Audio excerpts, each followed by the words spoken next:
ये है honey badger, यानी कि जंगल का गुंडा जो नाश्ते में बिच्छू खाता है और किंग कोबरा के जहर से नशा करता है।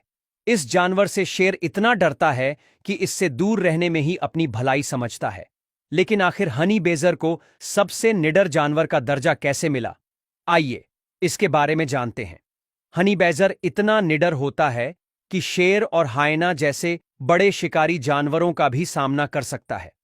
ऐसा कहा जाता है कि हनी बैजर सीधे शेर, तेंदुए और हायना जैसे प्राणियों के प्राइवेट पार्ट पर सीधा हमला करता है, लेकिन यह बात का कोई वैज्ञानिक प्रमाण नहीं है।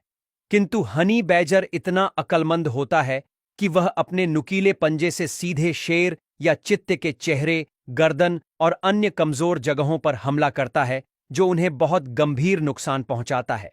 इसलिए शेर, तेंदुआ और भेड़िए जैसे प्राणी हनी बैजर से पंगा लेने से दूर रहते हैं। हनी बैजर अपना दिमाग भी बहुत तेज चलाता है। आप उन्हें किसी भी पिंजरे में बंद कर दो, फिर भी वह बाहर निकलने का कोई न कोई रास्ता ढूंढ ही लेगा। यह छोटा सा हनी बैजर दुनिया के सबसे जहरीले सांप, ब्लैक मांबा या किंग कोबरा को भी मारकर बड़े मजे से खाता है।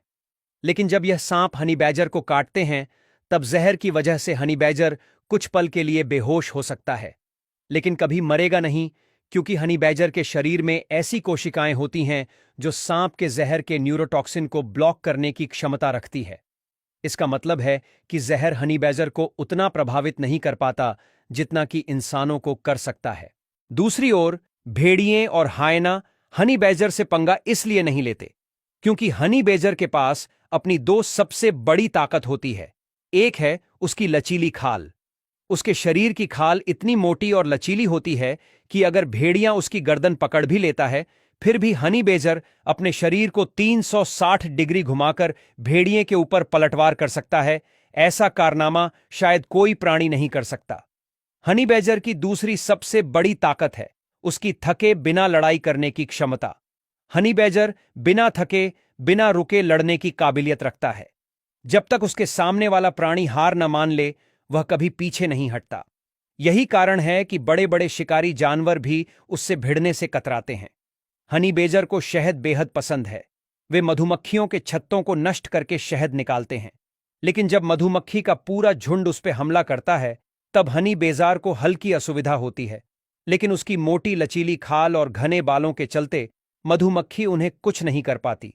टाइगर और तेंदुए की तरह हनी बैजर भी अकेला रहना ही पसंद करता है। वह अपनी मादा या नर के पास तभी जाते हैं जब प्रजनन का समय आता है। प्रजनन के बाद नर और मादा अपने अपने रास्ते चले जाते हैं और मादा अकेली ही 1 या 2 बच्चों को जन्म देती है और उसे बड़ा करती है।